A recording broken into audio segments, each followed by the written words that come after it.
ቅድሚ ተሰበር እውን ንሪኦ ሰበር ከዓኒህና ዝብል እምነት እዩ ዘለኒ ክልተ ይኮነ ኣሎ ማለት እዩ ኣብ መጀመርያ ኣቕሚጦ ዘለኹ ኣብ ጮያ ተሳቲፎም ዝነበሩ ዝሳተፉ ዝነበሩ ካብ ክልተ ጣብያታት ብፍላይ ብዙሕ ወንጀል ዝሰርሑ ናብ 8-9 ዝኾኑ ሰባት ኮይኖም እዮም ዝሰርሕዎ ነይሮም እዚኣቶም ናይ ወንጀላት እንዳሰርሑ ፀኒሖም ሕዚ ግን ብፖሊስ ተታሒዞም ከም ዘለዉ ስለ ዝሓበሩኒ እዩ ቅድሚ ተሰበርና ክነቕምጦ ቅድሚ ናይ ምዕራብ ትግራይ ኣቕሚጥና ቁርብትላን ሓበሬታ ሓሊፍና ኣሎ ንኸይድ ዝብል ስለ ዘለኒ ኣብ ወረዳ ስገደ ጣብያ ራህዋን ጣብያ ልምዓትን ካብ ዝበሃላ ሕብረተሰብና ናብ ላዕልን ታሕትን ዝእትዉ ዝነበሩ ካብ ወረዳ ስገደ ሰብ ጨውዮም ንዋልድባ ወሲዶም ኣብ ዋልድባ የፅንሕዎ እሞ ምስ ቤተሰቡ ይደራደሩ 8-9 ኮይኖም ማለት ሓደ መስርዕ ኮይኖም ዳርጋ ማለት እዩ ብረት ተዓጢቆም እዮም እዚ ዝሰርሕዎ ነይሮም ለዚ ከምቲ ዝብሎ ዘለኹ ካብ ጣብያ ራህዋን ጣብያ ልምዓትን ብፍላይ ካብ ኣስገደ እውን ካብ ዚአን ጣብያታት ዚአን ብፍላይ ሰባት እንዳጨወዩ ወስዱ ነይሮም ዋልድባ ኮይኖም ይደራደሩ ወይንነት ዘየስግርዎም ተከሰስጊሮም ኣብ ገማግም ኮይኖም ይደራደሩ ካሽ ሒዝኩምልና ንዕይብሉ ካሽ እዮም ከዓ ዝቕበሉ ነይሮም ኢሎሞም ሚልዮናት ኣኪቦም ከባቢ ናብ 7 ሚልዮን ቅርሺ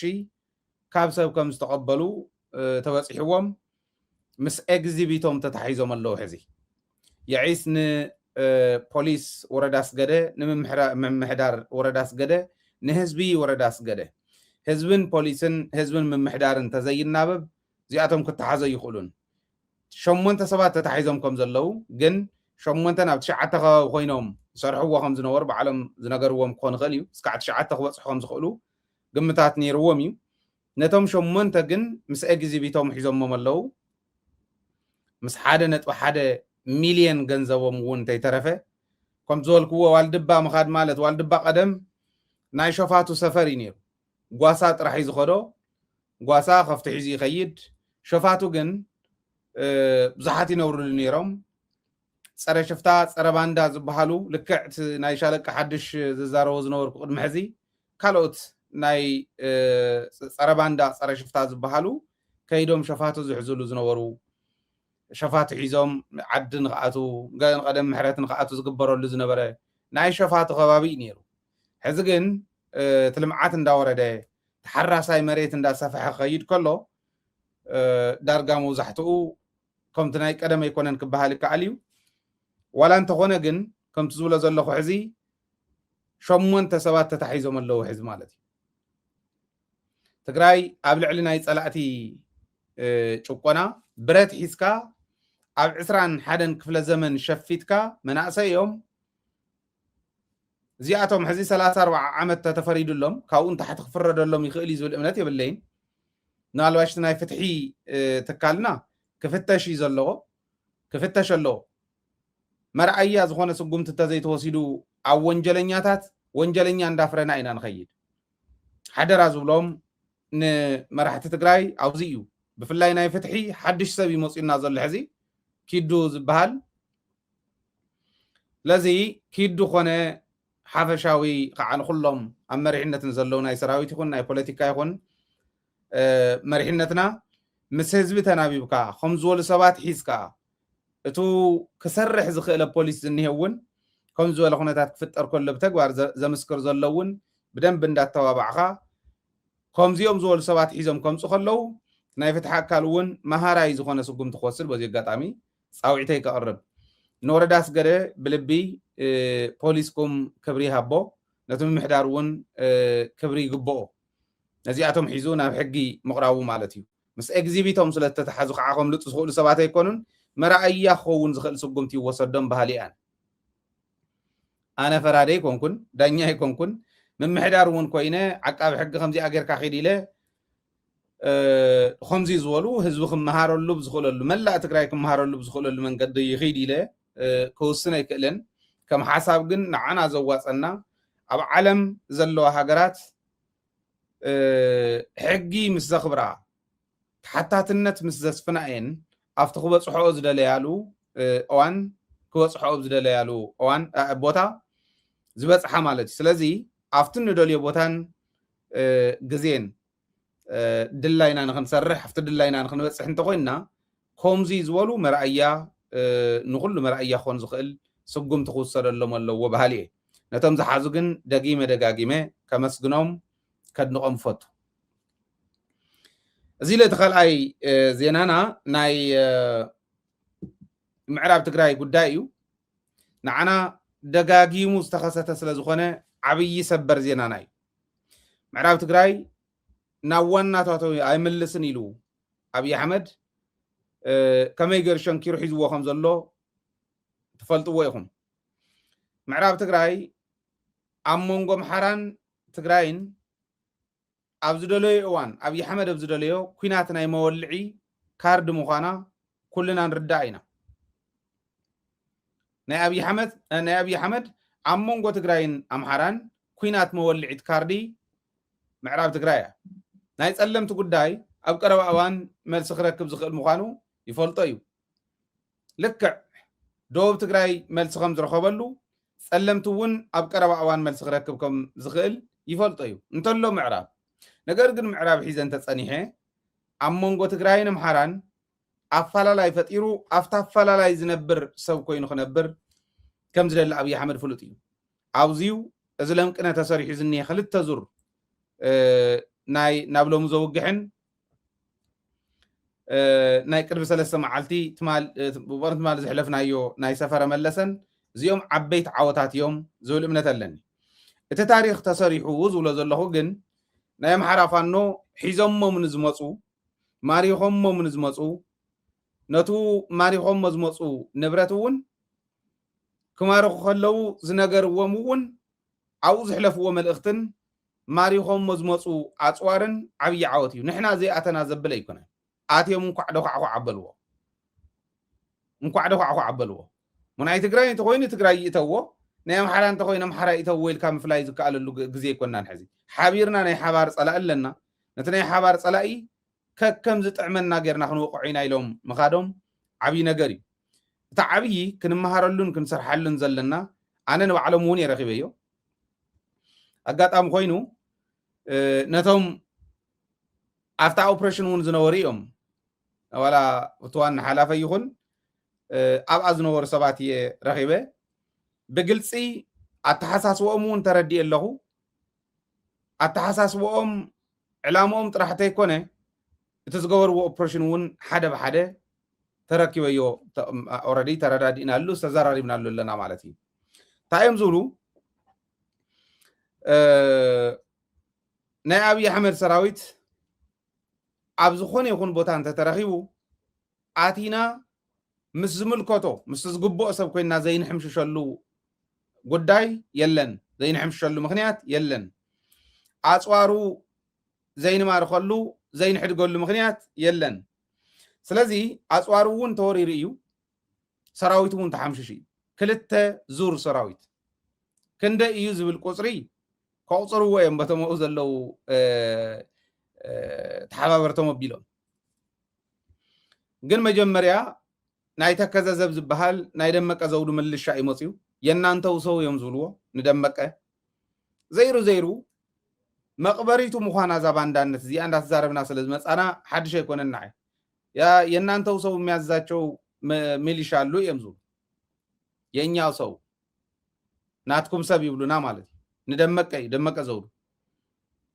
እትናትኩም ሰብ ዝዞም ኢሎም የናንተው ሰው የሚያዛቸው ሚሊሻ መጀመሪያ ገጢሞሙልና እና ንዕኦም ሓምሽሽናዮም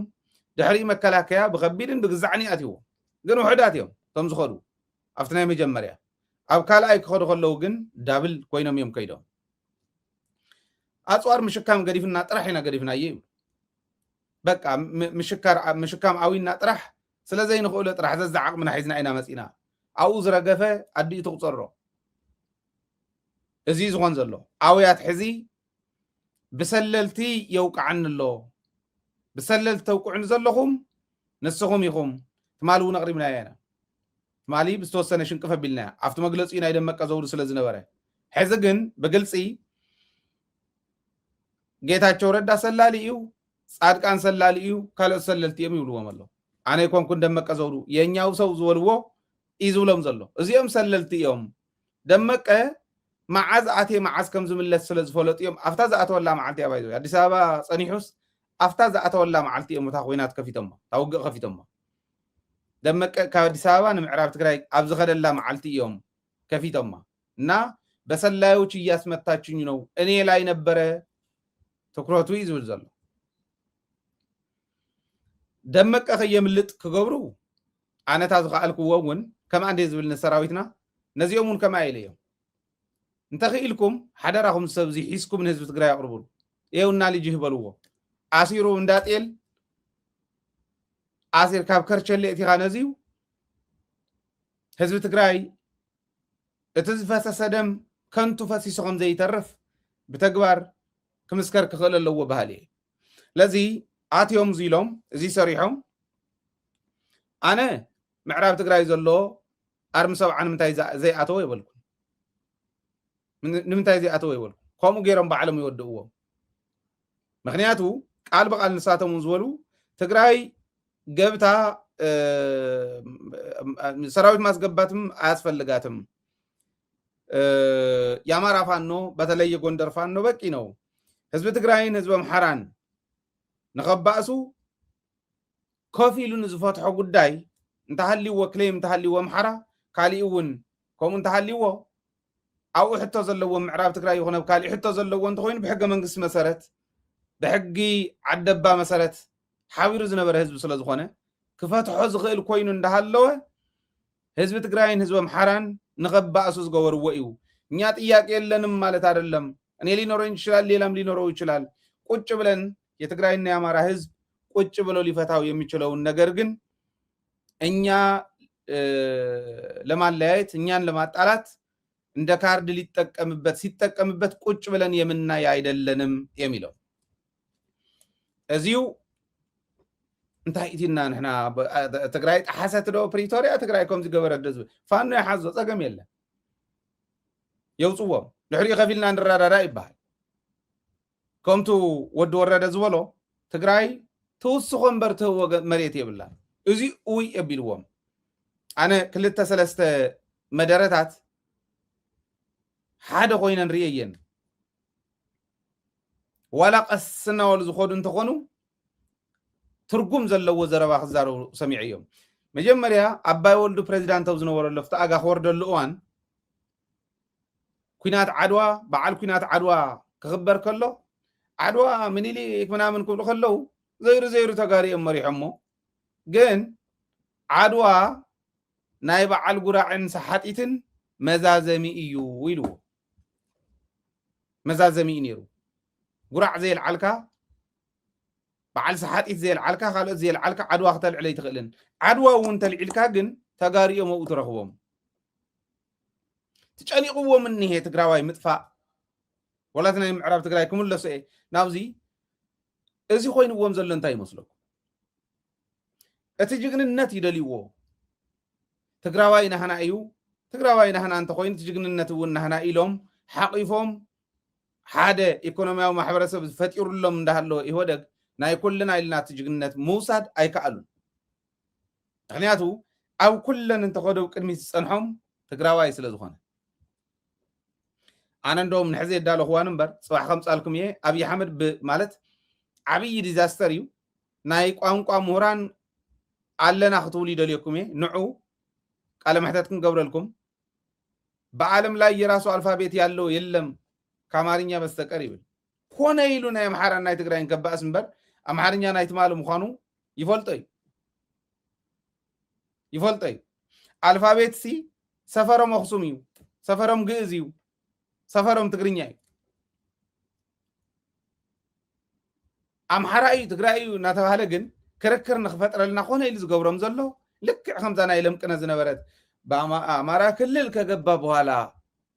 TPLF يفتسمو قف ناول الزارب زنبره كما عين التنقل مخان نحنا نصمد بمعرخ نردوخ نقبركم كلل لنا ايتوان هذي ትግራይ ሰራዊት ክትእቱ ኣየድልያን ኢሉ ትወዲ ሓላፍነት ኣለዎ ኣና ሓላፍነቱን ካልኡን ብዙሕ ምዝራብ የድልን ስለ ዝኾነ እዩ ሰራዊት ክትእቱ የድልያን ናይ ኣምሓራ ፋኖ ኣትዩ ደኳዕኳዕ ከብል እዩ የቀን ጉዳይ ነው ቀን የመምረጥ ጉዳይ ነው ኣትዮም ሆን ሕጂ ደኳዕኳዕ ቢሎም መወፅኦም እዮም ዌልዳን ግን ንሶም ከዓ ከውፅዎ እዮም ተባሂሉ ምዕራብ ትግራይ ብፍላይ ሕዚ ቁርብትላን ግምግም ኣቢልካ ክልተ መዓልቲ ብሰለስተ መዓልቲ ዝውዳእ ከይኸውን ርግፅ ከምኡ ኢሉ ዝውዳእ ኣይኮነን እቲ ናይ ሚድል ኢስት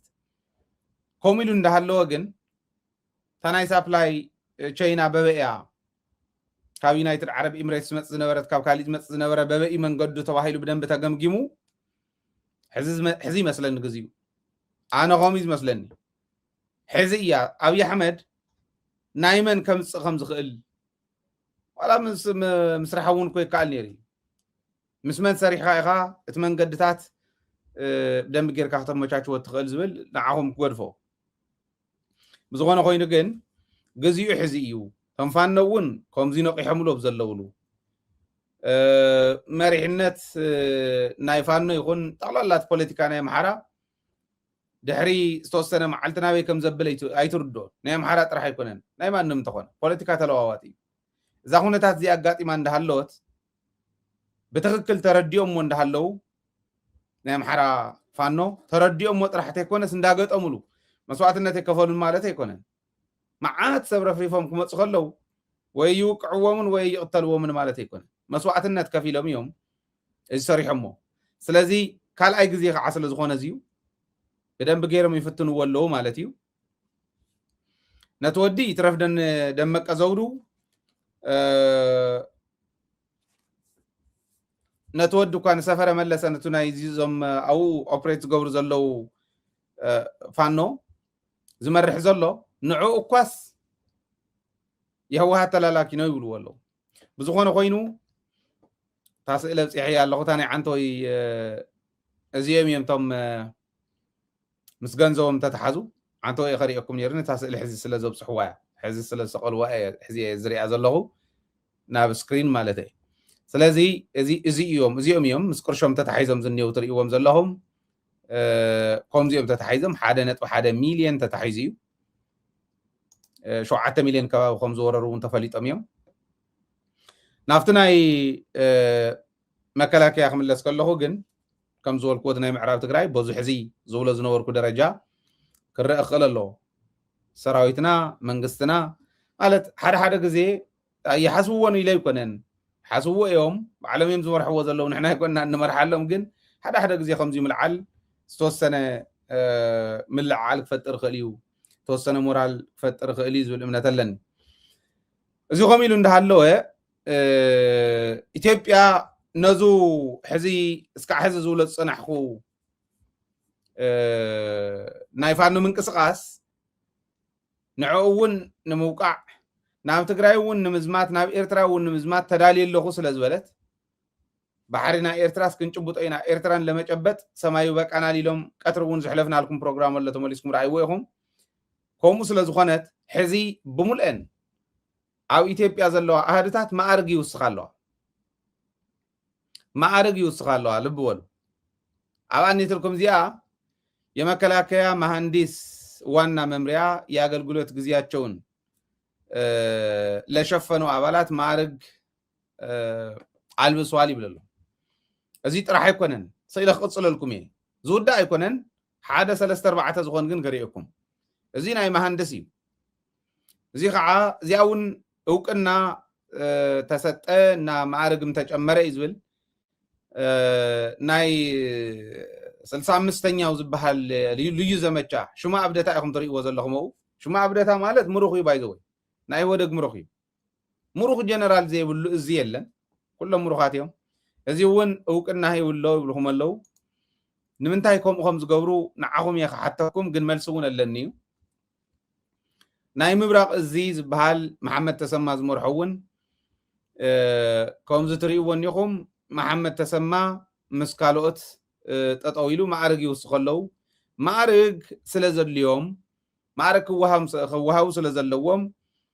ወይ ማዕርግ ክህብዎም ስለ ዝደለዩ ግን ኣይኮነን معرق زووم زلو ندحري تملسو مو استاوسو او كنا تግራይ ኣብ ዝበልዕሉ እዋን ነቶም ጀነራላት እውን ሓደ እርከን እንዳወሰኸ እስካዕ ፊልድ ማርሻል ዝተበፅሐ ትግራይ በሊዕኻ እዩ ተስታውስዎ ኢኹም ናብ ትግራይ ከኣቲ ከሎ ድሮ ሽመት ይህብ ነይሩ ስልጣን ይህብ ነይሩ ንገሊኦም ሂቡ በሊዕዎም ንገሊኦም ከዓ ሂቡ ማኖንኪኡ እትይዎም ኮነ ኢሉ ኣብታ ኩናት ዝተሳተፉ ከዓ ነበልባሉ ግዝዑ እንዳበለ ተሰብ ሕዚ ሽማሽም ምውፃእ ደስ ስለ ዝብሉ ኣብይ ኣሕመድ ይዝመስሎ ከምኡ ኣይኮነ ከምኡ ገይሩ ቀበጣጢሩ ንዓኣቶም ክልእ ክደልዮ ኣይኮነ ከምኡ ከይመስለኩም ነርኩም ማይኹም እንደውም ነበልባል ኮይንካ እንደውም ሃገር ወዳድ ኮይንካ እንደውም ድል ቁርሱ ዳቦ ቁርሱ ቆሎ ቁርሱ እንዳበለ ከምኡ ስለ ዝኾኑ ከድንቆም ስለ ዝደለ ኣይኮነ ማኖ ኢዞንኮም ነይሩ እከለ በዚ ኣትዩ እከለ በዚ ኣትዩ እከለ በዚ ኣትዩ ድሕሪኡ ማኖ ምስነኹ ኢደይ ነበርኩዋን ኢሉ ተሓቢኡ ከይድ ዝኽእል ጀነራል የለን ተመሊሶም እንዲኦም መፅኦም ናሽዑ የለን ኩላ ማኖ ነኸያ ያ እዩ ነይሩ መልእኽቲ ሕዚ እውን ከምኣ ገይሮም ኣውፅኦም ኣብ ስክሪን ሰቂሎም ዘርእዩና ዘለዉ ስለዚ ብዋናነት ካብዚ ክንርድኦ ዘለና ንሕና ከም ተጋሩ ምድላው ምዃኑ እዩ ተዳለው ዘምፅዎ ለውጥ ኣለዎም ድዩ እዚ ማለት ብግልፂ ምዝራብ ይከኣል እዩ ሕዚ ሕወሓትን ሻዕብያን ተዓሪቐን እየን እንተኢልና ንምንታይ ተዓረቕኩም ክብል ኣይኽእልን ባዕሉ እውን ተዓረቑ ይብሎም ስለ ዝነበረ መጀመርያ ጌታቸው ረዳ ናብ ዱባይ ክኸይድ ከሎ ሕወሓት ያልኢኻቶ ናይ ደብረፅዮን ፌርማ ሒዙ ይኸይዱ ደብረፅዮን ከምኡ ዝገበረሉ እውን ኣብይ ኣሕመድ ዘይትዕረቑ እነሱ እኮ ዝግጁ ናቸው እቲ ሕዚ ቀደሚና ተባኢስና ዝብለና ዘሎ ሕዚ እኮ ሕዝስ ተዓረቑ ጌታቸው ንዱባይ ክኸድ ከሎ እዋን ተዓረቑ ኢሉ ዘቕረበ ባዕሉ ኣብይ ኣሕመድ ሕዚ እቲ ዝደለኻዮ ኣይኸውንን ኮይኑ ምስ ተረኸበ ሃተውተው ምባል ብዙሕ ኣድላይ ኣይኮነን ምባል ንዕኡ ወሳኒ እዩ ነገር ግን ምድላው ምዃኑ ምንም ዘጠራጠር ነገር የብሉ ምድላው ኣፅዋር ኣዳሊና ኢና ኢሎም ቀትሪ እውን ኣቕሪብና ኣልኩም ኣየርና ድልው እዩ ድሮናትና ድልዋት እየን ከቢድ መሳርሕና ድልው ኢሎም ኮማንዶ እውን ኣዳልዮም ቃል ብቃል እቲ ዝቆነ ኢሉ እንጨብጣት ኣለኒ ነይሩ ንኤርትራ ከመይ ገይሮም እዮም ክጭብጥዋ ኣይፈልጥን ነገር ግን ክንጭብጥ ኣይና ጥራሕተ ይኮነስ ባሕሪ በሰጥቶ መቀበልም ጭምር ለመቀበል ተዘጋጅተናል ኢሎም መሬት ሂብና ክንቅበል ናይ መን መሬት ትግራዋይ ኮይኑ እዚ ዘይርድኦ እዩ ንዓይ ብጣዕሚ ዘጉየኒ ተጋሩ ኮይኖም እዚ ዘይርድኦም ተጋሩ ብጣዕሚ መሕዘንቲ እዮም ምክንያቱ ኣብይ ኣሕመድ እዚ ክሰርሕ ከሎ ሕዚ ዝብሎ ዘለኹ ክገብር ከሎ ናላሽ ዋላ ናይ ቀይሕ ባሕሪ ጉዳይ ፓርቲታት ክከራኸሩ ከለውን ቀይሕ ባሕሪ እንዲኦም ዝብሉ ዘለዉ ንስታት እዚታት ክበሃል ከሎ ተዓብይ ነገር ተጋር ዘይተረዳእና እንታይ ይመስለኩም መሬት ሂብና ኢሉ ጌዲዮን ጢሞቴዎስ ኣብቱ ክርክር ክቅርብ ከሎ መሬት ሂብና ባሕሪ ክንረክብ ሰጥቶ መቀበል ዝብልዎ እዚ ክንገብር ተዳሊና ኢና እሱ እንተዘይኮይኑ እዚ ክንገብር ተዳሊ ብሊዝ እውን ክንቅበል ተዳሊና ኢና ይብል ትመሬት ግን ናይ መን መሬት እዮም ሂቦም ክቅበሉ ዝብል ኣይተረድኦን ትግራዋይ እዚ ናዕሪና ክንሪኦ ዘለና እንታይ ይብል ከም ዘሎ ብደንብ ጭን ኢልካ እንተሰሚዕኻዮ ግልጽ እዩ የምትሉት መቼ ነው ያጠናችሁት? ይህንን ጥያቄ ማንሳት የጀመርነው የብልጽግና ፓርቲ መንግስት ከሆነ ጊዜ ጀምሮ ነው። ለህዝብ ይፋ ሆኖ የወጣው ግን ቀረብ ባሉ አመታት ነው። ስለዚህ በዚያ ሂደት ውስጥ ሰፊ ውይይት ለማድረግ ችለናል።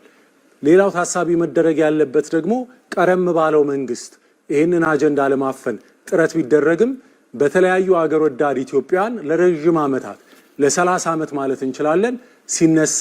ሲብሰለሰል ሲጻፍበት ውይይት ሲደረግበት የቆየ አጀንዳ ነው። ስለዚህ አጀንዳው የበሰለና እንደው የዘገየ ሊባል የሚችል እንጂ ያለ ጊዜው ቀድሞ መጣ ሊባል የሚችል አጀንዳ አይደለም። ይሄን ጥያቄ የብልጽግና ፓርቲና ብልጽግና የሚመራው መንግስት ሲያቀርብ በአንድ በኩል የሀገራትን ሉዓላዊነት የሚጣረስ በመሆኑ ምክንያት ሀገሪቱን የግጭት ቀጠና ሊያደርጋት ይችላል፣ ቀጠናውንም የግጭት ማዕከል ሊያደርገው ይችላል የሚል ጥያቄ ያላቸዋል። ሌሎቹ ደግሞ በዲፕሎማሲያዊ መንገድ ይሄኛውን ማስፈጸም ጥያቄያችን እውን ሊሆን ይችላል። እንዲህ ያለ ተሞክሮ በሌሎች ዓለማትም አለ። በኮንሴሽን ሊሆን ይችላል፣ በሊዝ ሊሆን ይችላል፣ በመሬት ልውውጥ ሊሆን ይችላል። በተለያዩ አግባቦች የባህር በር ማግኘት እንደሚቻል ተሞክሮች ያሳያል።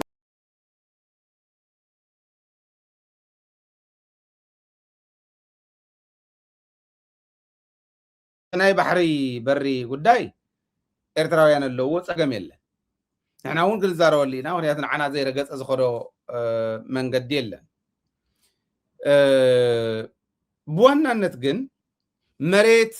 ልውውጥ ክብል ከሎ እንታይ እዮም ሓሲቦም ነይሮም? እዚ ይረኣየኩም ይኾን? ተሓሲቡ ዝነበረ እንታይ መሲልኩም? ወይ ምዕራብ ትግራይ ወይ ብባድመ ከባቢ ወይ ብላዕላይ ብዛላምበሳ ብራማ ቆራሪፅካ መሬት ሂብካ መሬት ትግራይ ቆሪፅካ ትህብ እሞ ባሕሪ ተቕበል። ኢትዮጵያ ወናኒት ባሕሪ ትኾን ትግራይ እናተቆረፀት ትኸድ። ይኸው ኢትዮጵያውያን አይደላችሁም ወይ አብረን አይደለም እንጠቀመው ይብለካ ሽዑ እምብለይ እንተልካ ብላዕላይ ኤርትራ ብታሕታይ ኢትዮጵያ ኮይኖም ጭጭ የብልካ ንሱዳን ከይትወፅእ ምዕራብ ትግራይ ወሲዶም ልካዮም ከፍ ዝብሉ ከምኡ ይመፅዩ ተተሓሳስባ ንስዩ ነይሩ። እዚ ደርዳእና ይኾን ሕዚ ኣፈላላይ ይሃሎ ይኮነን ዋላ ይሃሉ እንዶ እንቃ ኣፈላላይ ይሃሉና ፀገም የለን። ክንድድላይ ኣፈላላይ ይሃሉ ከመይ ጌርካ ብናይ ሃገር ረብሓ ኣፈላላይካስ ሃገራዊ ረብሓካ ንክትርስዕ ከመይ ገር ይገብረካ እዩ ትንዓይ ዘተሓሳስበኒ። ከመይ ገርኩም ይገብረካ ልብ በል። ንኣብነት መሬትና እንተዝምለስ ድሓን መሬትና ዘይመለሱስ ተመዛበልቲ ይመለሱ እንተዝበሃል ሕወሓት ክተኣቱ ስለ ዝደለየት እያ እምበር ክምለሱ እኮ ኣይመለሱ እኮ ኣይበለን ፌደራል መንግስቲ ይብለና ነይሩ ጻድቃን። ጌታቸው እውን ከምኡ ይብል ነይሩ፣ ካልኦት እውን ይብሉ እዮም። እንተዝምለሱ እንታይ ዝኾኑ ይመስለኩም? ምስ ተመለሱ ይቕጥቅጥዎም ኣለው ይቐትልዎም ኣለው ምስ ተባሃለ ንዓርዳእ ተባሂሉ ኸይዱ ልክዕ ናይ ሙርሌ ዕጡቃት ደቂ ጋምቤላ ምስ ወሰዱ ኣጋዚ ኮማንዶ ጥብ ኢሎ ብሳውት ሱዳን ብሄሊኮፕተር ከይዱ ኣልዒሉ ከም ዘምፆም ኣልዒሉ ዘምፆም ወይ ኣቲ ኦፕሬሽን ዝሰርሕ መን እዩ? ሽዑና መግለፂ ይኽጓየ ኣብ ልዕሊ ተጋሩ ኣብ ልዕሊ ዝተመለሱ ተፈናቀልቲ ዝፍፀም ዘሎ ንኹንን ኢኻ ክትብል እምበር እንታይ እዩ ክገብራ ጌታቸው ረዳ? ከብደ ግጅፉ እንተተናዲዱ እውን ዊስኪ ክሰቲ ክሓድር እዩ። ካሊእ ተኣምር ዘምፃ እንታይ እያ? ዓቕምን ድሕር ዘይብልካ ክተድሕኖም ድሕር ዘይትኽእልስ ንምንታይ ኢኻ ናብ ሓደጋ ትእትዎም ተባሂሉ ክሕተት ከሎ መልሲ ይብሉ በቃ ሕወሓት ስለ ዘናደደት ንኽብል ኣብኡ እኒሄት ዕሽነት፣ ኣብኡ እኒሄት ዕሽነት ማለት ኣነ ዕሽነት ዝብሎ ማለት እዩ። ናይ ጻድቃን ኩናት ከፈትኩ በለ ምስ መለስናዮም ኩናት በዚ ከፈተልና ወይ ዘይመለስናዮም ኩናት በዚ ከፈተልና ትግራይ ተጎደአት ተፈናቃላይ ብክንዲ ክምለስ መስዋዕትነት በብመዓልቱ እንዳኸፈለ መፀ መን ይድሕኖ? ትሕዚ ዝተባሃለ መሬት እውን ንኣብነት እስካዕ ኣክሱም ዘሎ መሬት ሂብናዮም ኣለና ከምዚ ኢሉ ሸጠጥ ኢሉ ይእቶ ኦር ዛላምበሳ ከምኡ ኢሮብ ዝበሃል እውን ሂብናዮም ኣለና፣ ኩናማ ዝበሃል ሂብናዮም ኣለና፣ ወይ ከዓ ብባድመ ትሕቲ ኢልካ ወሪድካ ዝኾነ መሬት ሂብናዮም ኣለና ባሕሪ ኩና ወይ ምዕራብ ትግራይ ሂብናዮም ኣለና እንታይ ኢሉና እንታይ ኢና ንብሎ? ብጋናኻ እንዳሃለኻ ላዕላውነትካ ምኽባር ሓድነትካ ፅኒዕኻ ላዕላውነትካ ምኽባር ዶ ይሓይሽ ወይስ ፈረኽረኽ ኢልካ መፃወቲ ኣብዪ ኣሕመድ ምዃን? ኦኬ ምስ ኢሳያስ ስለተዓረቁ ምስ ሻዕብያ ስለተዓረቁ ይብሉ። ኣብ ገዛኻ ኮንካ ትግራዋይ ኮንካ ምስ ኤርትራ ሓድነት ምፍጣር ጽምዶ ምፍጣር ኣበይ ተሓጢያቱ ታይ ተሓጢያቱ ሰላም ይተፈጢሩ ዘሎ ኣይኖ ጽባሕ ንግሆ ሻዕብያ ከምዚ ክገብረና ይኽእል ኢልካ ጥርጣረ ሕዲርካ ከም ትገብር ጥርጣረ ኣለና ይንኣምነን በልካ እንተዘይ ኣሚንካዮ ኣነ ንስኻን ሓደ ኮይና ዓድና ክንሕሉ ከለና ሓደ ኮይና ተጣሚርና ኣብ ብሔራዊ ረብሓን ሓደ ኮይና ንኢሳያስ ይኹን ንኻሊእ ክንደራደሮ ከለና ዲና ሓያላት ንኾን ወይስ ኣነ ንስኻን ተተናኺስና እዩ ዚኣውን ክሓስባ ዝኽእል ሰብ የለን ኣዊናኒ ቶም ዘይኽእሉ ኣዲስ ኣበባ ዝሰፍሩ ዘለው እዚ ዝኣወዮም እዮም ባይዘወይ ርእሶም ርእስን ጣጢዕ ዝኾኑ ሰባት እዮም ገና ዝኾነ ጽልው ከብሎም ከሎ ጠራራራራዕ ዝብሉ ማለት ርእስን ጣጢዕ በልዎ እንጣጢዕ ኦሜጋ 3 ስለ ዘለዎ ስሙ ጽቡቕ ከይትብልዎም ጠራራዕ ዝብሉ እየ ዝብል ዘሎ ንእሽትለን ጨለውታ ክቋቆሙ ዘይኽእሉ ክጻወሩ ዘይኽእሉ ሰባት እዮም ኩሉ ነገር ካብ ዓራት ናብ ዓራት ኣይኮነን ታጽምዶ ክንብል እውን ታጽምዶ ሒዝና ከመይ እንዳበልና እንዳሓተትና እንታይ እንዳሓተትና መጺና ርኢኹምና እዮም ሕዚ እውን ሕቶ የለን ማለት ኣይኮነን ግን ትዋና ከም ተጋሩ ክንሕዞ ዘለና ኣነን ወልደ ማርያምን ገብረ ማርያምን ብትግራይ ወገን ሓደ ክንኮን ከለና ብኤርትራ እውን ከምኡ ክኾኑ ከለዉ ምትእምማና ኣብ ዓርሰ ምርኮሳ ስለ ዝኾነ መጀመርያ ድሕሪኡ ተተወሳኺ ሓቢርና እንገብሮ ተጻሚድና እንገብሮ ንምልሶ ሓጢኣት ይኹን ንምልሶ ጸላእ ይኹን እነልሙዖ መሬት ሓቢርና ክነድምን ንኽእል እሞ ማዕረ እንዳተረኣና ተኸባቢርና ክንከድ ንኽእል ምዃንና ዘረጋግጽ ቦቲውን ሓድነት ክህሉ ከሎ እዩ ስለዚ ዓድኹም ትሸጡ እሞ ከዓነ ኣብዪ ኣሕመድ ምሕዘንቲ ኢኹም ይዳሎ እዩ ዘሎ እናተዳለወ ብዓይንኹም እንዳረኣኹሞ ይዳሎ ኣሎ ቶም ገዲፎሞ ዝመፁ ተጋጊና ነርና ዝበሉ የዒስ እዚኦም ክብሪ የድልዮም ክብሪ ይግብኦም ዘይተመለስኩም ግን እስካዕ ሕዚ ምናልባሽ ዓብዪ ጉድኣት እዩ ንትግራይ እሞ ሕሰቡ ደኣ እየ ዝብል ኣብኡ እናሃለና መሰጋገር እንጠቐም ናይ ኣብዪ ኣሕመድ ንእሽተይ መዝናነይ ትኾን ክሊፕ ቀብዞ ራስ ተመራጭ ተኩኖ ተወካይ ነኝ አይባልም። ይሄ ዲሞክራሲ አስመራጭ ራስ ተመራጭ ተኩኖ ተወካይ ነኝ አይባልም። ይሄ ዲሞክራሲ ባህል አይደለም። አሁን ይበቃዋል። ከአብይ የተሻለ ሰው ብንመርጥ ለኢትዮጵያም ለብልጽግናም ይበጃል እና እጩ ሆኖ መቅረብ የለበትም የሚል ሰው እድል ልስጣው።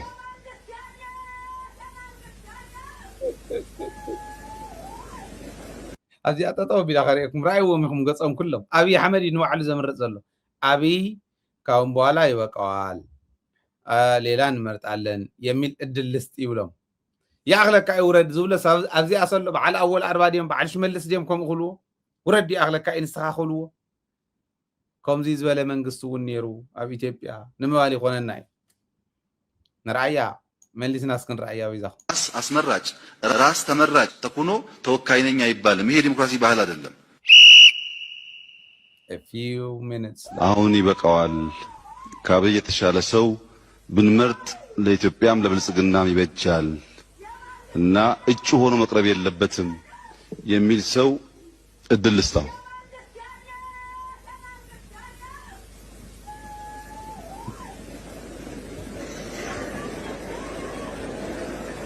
ጸጥታ ይሄ ብዙ ሰዎች የሚታዘቡት ምርጫ ነው። ዲሞክራሲያዊ መሆን አለበት። አረመዳኒ ኢትዮጵያ ከምዚ ኔራ ኢልኩም ተውግዕሉ ግዜውን ክልወኩም ሓዝዎ እዩ ግዜ ክወፅእ እዩ ተሰብ ገሪምዎ እዩ ዝብል ዘሎ ጸጥታ ይሄ በጣም ዲሞክራሲያዊ ነው እና ጸጥታ መኖር አለበት ሁሉም ሰው እያየው ነው ይብለኩም አለ ኤኒዌይ እዚ ዝዓይነቱ እውን ኔሩ ንምባል ይጠቅም እዩ የስሕቅ እዩ ኢለ እየ ንእሽትላ ግን ነዚ ወዲ እዚዩ መልስ ኣለዎም ገሊኦም ውረድ አድርሱልኝ ውረድ የደም ሰው ነህ የብዙ ንጹሃን ደም ይግላል የሚሊዮኖች ደም ይፈላል እናየዋለን እዚኦም ዝብልዎ ኢትዮጵያውያን ብዙሕ ያው ሪኢኹም ክትኮኑ ስለ ትኽእሉ ማሕበራዊ ሚድያ ዘይረኣየ ግን ውረድ ዝብሎ ሰብ እውን ከም ዘሎ ክሪኦ ደልየ